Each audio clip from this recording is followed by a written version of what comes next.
Underrated. A simple word, but one word that comes to mind when I'm thinking about some gold farms, as some go for insane gold. So today we'll be going over the 10 best underrated gold farms. Let us begin. Coming first on our list, we have the sealed tome of the Lost Legion. This farm is one I do on a regular basis. Make your way over towards the Isle of Thunder in Pandaria. Here you will want to bring your warlock and farm the rare elites within the zone. These rares have a 2% chance to drop the sealed tome of the Lost Legion, but remember this is a warlock only farm. A nice bonus is that it only takes around 7 minutes to complete a lap of the island, in which the rares will respawn after 1 hour. This is great for a quick gold farm that can yield a high ticket item that can go for a reasonable amount of gold, and I would suggest doing this as your first quick log of the day. Moving on to number 2, and within the zone of the Blasted Lands, is the Emerald Chest Farm. Here you will want to fly around the zone slaying any rares which drop either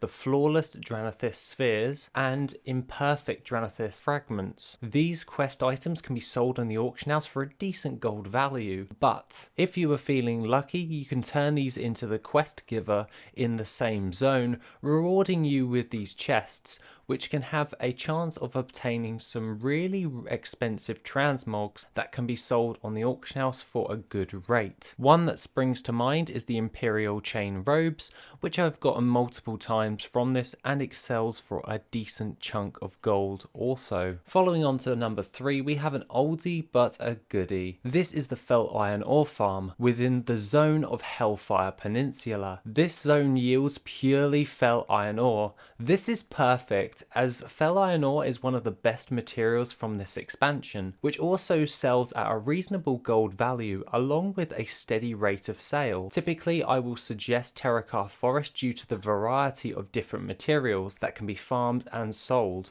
though this farm knocks it out of the park when it comes to a steady gold per hour, hence why it made it on this list. Next up at number 4, and in the zone of Dragonblight, is the Tome of Polymorph Polar Bear Cub. This is a mage specific farm, meaning only mages can farm this item from the Arctic grizzlies around the area. These mobs can be found in the western side of the map outside of the Horde base. However, this Tome of Polymorph does tend to sell fast in relation to all of the others, but the rate of sale is slow compared to materials, so it is wise to farm this when once you have sold out of your initial supply. The gold value for this does make up for the sell rate and is something I always have on the auction house, as it is a nice little uptick every now and then for some additional gold. Coming in at number 6, we have the Zaprotl Moat Extractor Farm. Located within the zone of Shadowmoon Valley, this will require you to have an engineer in order to use said item. This is where you will go around using the moat extractor on the green gas clouds within the zone. Upon extracting, you will receive Motes of Shadow, which upon gaining 10 will be able to be combined into Primal Shadow. Primal Shadow can be sold on the auction house for some great amounts of gold,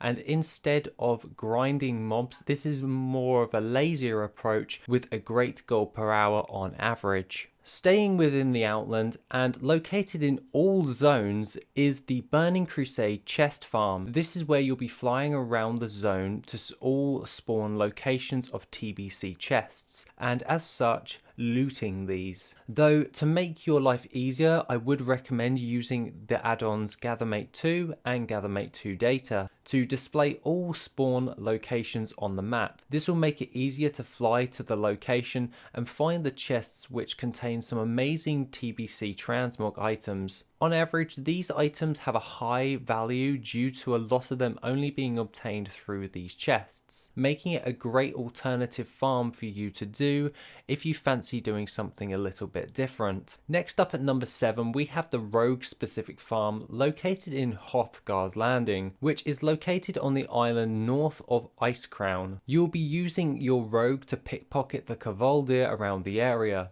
By doing this within a loop, you'll be able to always have pockets to pick, which is great. Though another thing to mention is the item itself. The Worn Troll dice is typically one of the best sellers of the rogue dices and can fetch some high amounts of gold. However, I do this farm much like the Tome of Polymorphs, where I always have one on the auction house at any one given time. This means I am able to stack the deck in a sense and increase my returns by doing this once the supply has sold out of this item. I always make sure to have at least another one in my guild bank just so I can immediately repost once I gain a sale. Following on to this and located within Netherstorm is the Primal Mana farm. This material is used in a lot of old world crafts, along with being used in the Enchanting Illusion tome. This however increases the price as it is used in some really high-end crafts, but not many people farm this item. You will be wanting to farm this from the mana elementals in the southeast of the map, and by farming this in a loop you will return some great gold per hour due to the respawn rate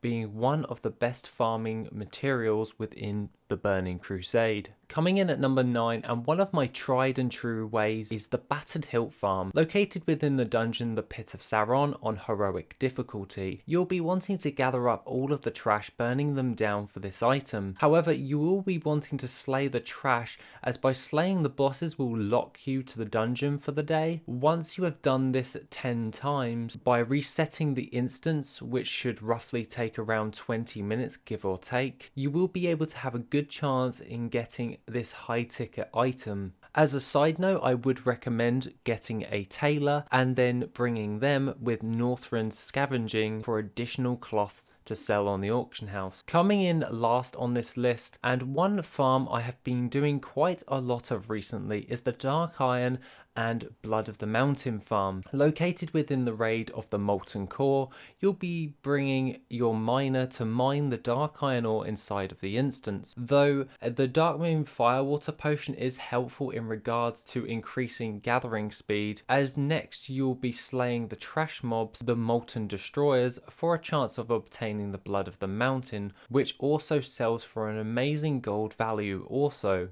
I will use my Dreamwalk ability to jump in and out of the instance with my druid and reset it 10 times, and within an hour I am able to gain a stupidly high gold per hour because of this, and this is why it is top of this list. Other than that guys, that is my pick for the 10 best underrated gold farms. Have a wonderful rest of the day, and I shall see you in the next video, which will be soon.